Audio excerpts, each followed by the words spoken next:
Soil. A flower's mother, a soldier's father, the farmer's wife, the start and end of life. The sword can't cut it. Man can't kill it. Millions pounding on your face. You take the pain and present no fight. You give them flowers, fruits, and drugs. They give you trash, oil, and shit. We would rather pray to something we can't see or touch than you, our God. Serj Tankian. Welcome back to Clowd9 Writes Poetry. In our second episode, this was one of my more favorite selections from Serj Tankian's 2001 poetry compilation, Cool Gardens, and that was Soil. Serj Tankian is a beautiful poet. If you've ever read System of a Down's lyrics, the band for which he was the frontman between 1998 and basically to the present day, because I believe they are still touring. It's like, please come to Rhode Island. Serj has this capacity to express not only what he feels strongly about, he also presents his reasons for why he feels strongly about those things, and the anger, the sheer visceral emotion attached to his criticisms and the things that he points out. He was angry in that poem. You can tell from the language and from the way that he structured the poem.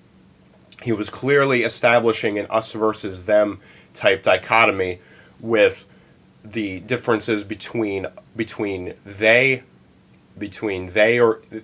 slash we and the soil. The soil was being treated as the enemy of they and we, something that's being taken advantage of, something that's been enslaved, and that angers Serj to the point where he wanted to scream about it. And I know that he would want to scream about it, as both from his music and from a documentary that he helped produce in 2006 called Screamers, which was about the Armenian genocide of 1918, which is another subject entirely, in which I will not touch on further. But that, once again, that was Soil by Serj Tankian. Serj, thank you very much, and may you rock forever in peace. And now, moving on to the second stage of Clowd9 Writes Poetry. Just as soon as I move my wire out of the way just a little bit. It's time to improvise and improvise, and maybe I will not die. And I actually am glad to be in front of the mic once again for this poetry session. I'm not feeling the best health right now. I am just now coming down from an illness over the last couple of days. I almost collapsed at work. Because I was just so exhausted, and I probably shouldn't have been there in the first place. And I already have committed a poem to both my illness and my recovery from it, even though I probably wrote that poem prematurely because I wasn't the illness was not quite done with me yet. So I suppose I would like to start on the resurgence. Resurgence. Not resurgence. Resurgence refers to like water, like surge. Although maybe like a resurgence of the body, resurgence of fortitude. So you know what? Yeah, let's use resurgence, because also to pay respects to Serj Tankian, one of my all-time favorite contemporary poets, because man is a genius. The resurgence of fortitude. Oh, no. The resurgence of... Yeah, that's a full line. For a second, I wanted to say constitution instead of fortitude. They both basically mean the same thing, except fortitude would actually fit the 8-syllable pattern that I want. The resurgence of fortitude. And I want to... So this is like a river being unleashed, finally, a river of strength. The resurgence of fortitude.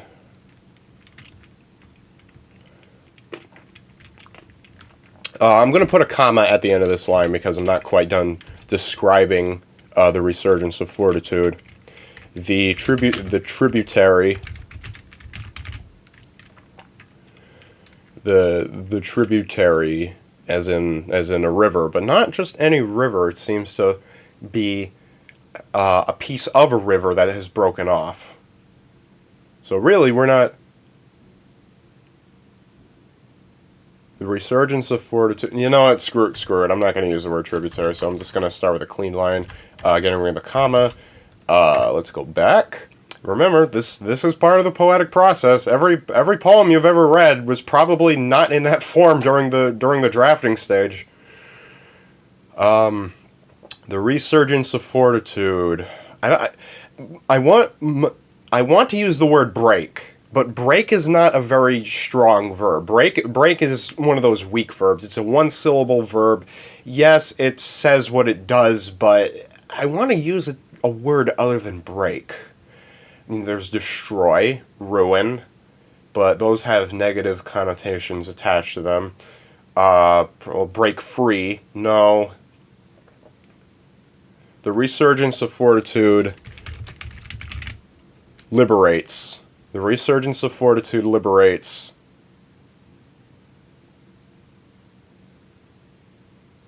Period.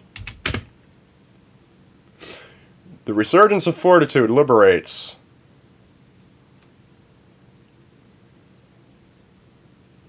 The dam cleaves. Okay. The resurgence of fortitude liberates. The dam cleaves. Period. So another really short line right there. So I have to come up with a rhyme with cleaves, but that is a pretty easy word to make a rhyme with. There's, leaves, eaves, seams. I could also use slant or near rhymes. Moving on to line 3. The resurgence of fortitude liberates. The dam cleaves. The sun. The sun.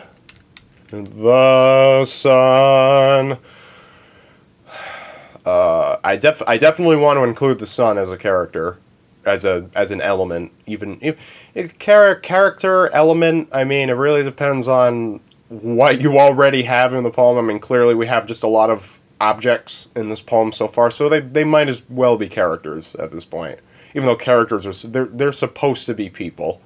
But, I mean, come on. How many times have you and I seen inanimate objects suddenly become sentient? The sun, I want to say invites, because I'm thinking the sun is shining down on, like, a frozen glacier. So, sun would be, like, inviting water from the glacier to come down. So, the sun... The sun... Not invites. This is not like an invitation to a party. This is a revolution. The sun.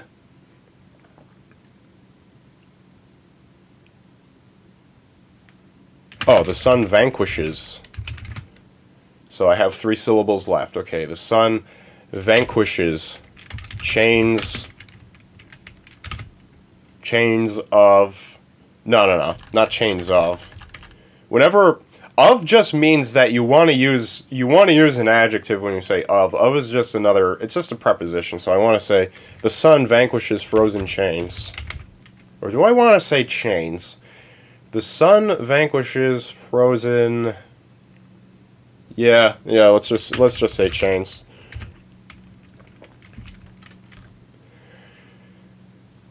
The sun vanquishes frozen chains. And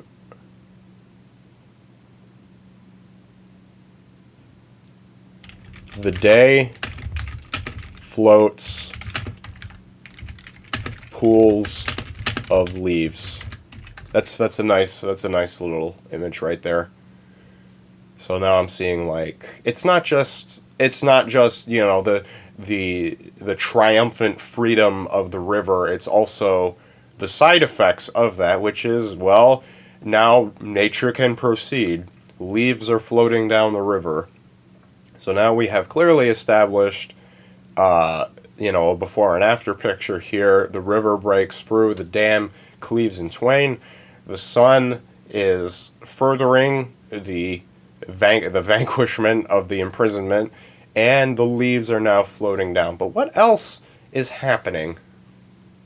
We know why this is happening, because the sun has come down. Now the day is proceeding as normal. Are we going into night now? Are we going perhaps from this day to night to the next day?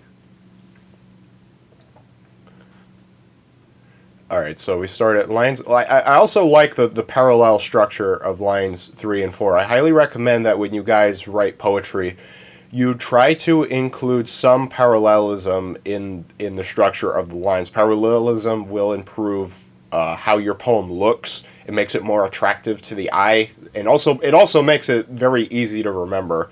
Again, going back to Soil by Serj Tankian, he also used some parallel structure in that poem.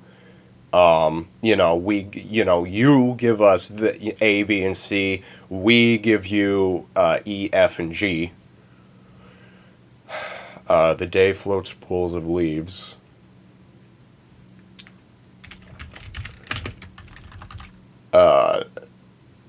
You know what? I will use the moonlight guards.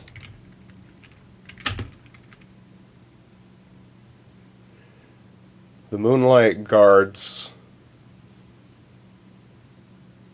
So we're clearly establishing that night is proceeding this resurgence. That's 4 syllables, so we need 4 more. You know what? I'm going to remove the from the beginning of this sentence. The sometimes can be tossed in just needlessly. It's not necessary to open with an article. You want to do that just in cases where it would be less confusing otherwise. So moonlight. Hey, I actually do get to use it. This word, moonlight, guards its constitution.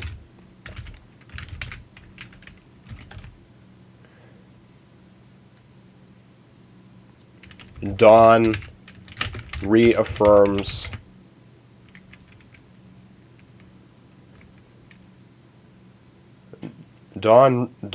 moonlight guards its constitution. Dawn reaffirms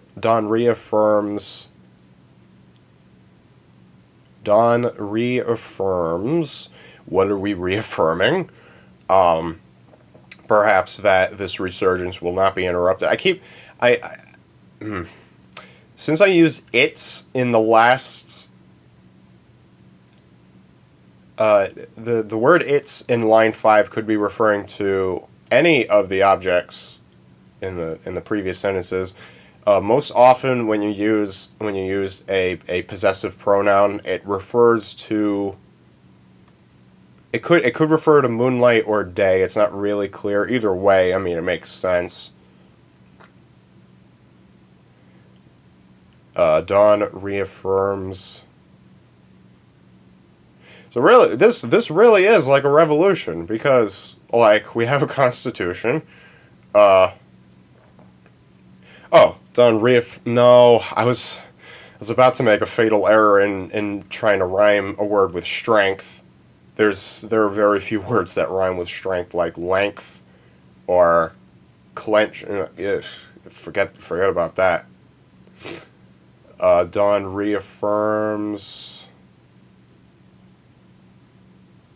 The.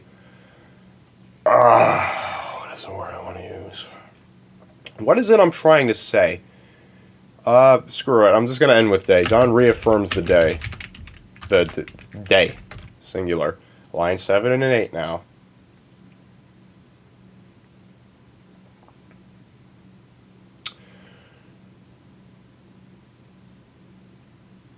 This revolution of the earth.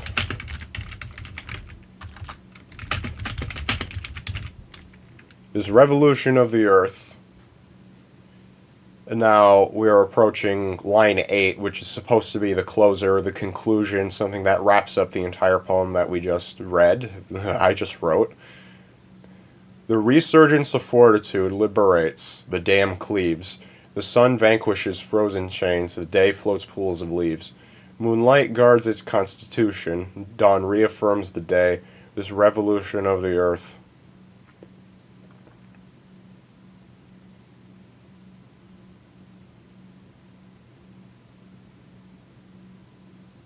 This revolution of the earth.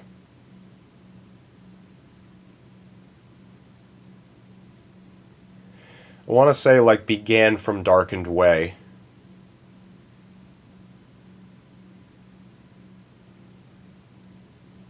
Yeah, I think that says it. But darkened. Um, we weren't talking about darkness in the beginning of the poem. We were talking about being frozen. Began from.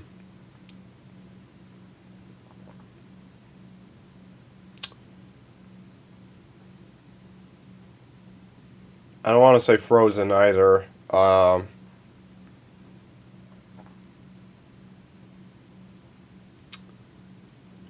This revolution.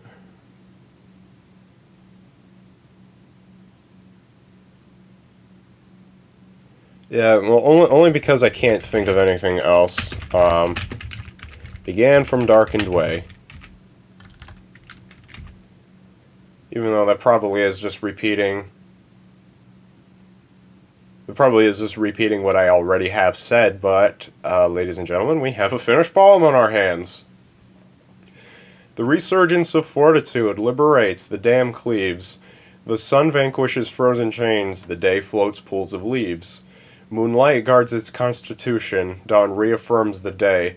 This revolution of the earth began from darkened way. And that is a complete poem right there. I am going to include this in my poetry compilation, which goes without saying. I'll probably be including all of these poems in my poetry compilation. I'm not even talking, at first I was talking about, like, how I was feeling personally. I can attribute how I've been feeling the last couple days to what happens in this poem, and that's just fine.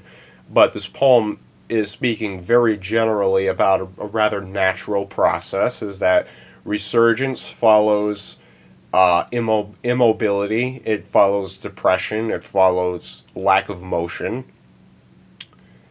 And as we see, there are elements that are in our lives, like the sun, like the moonlight, like the dawn, that are here with or without us, but they will also interlope in the affairs of humans.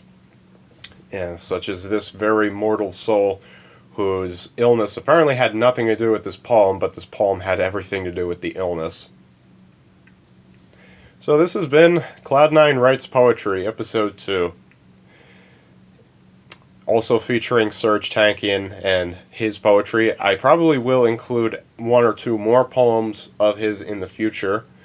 And for next week, I will find another poem, and I will write and improvise another poem on the spot as I have done today. I actually think today went a little bit easier than the first time I tried writing, so I wasn't constantly explaining shit.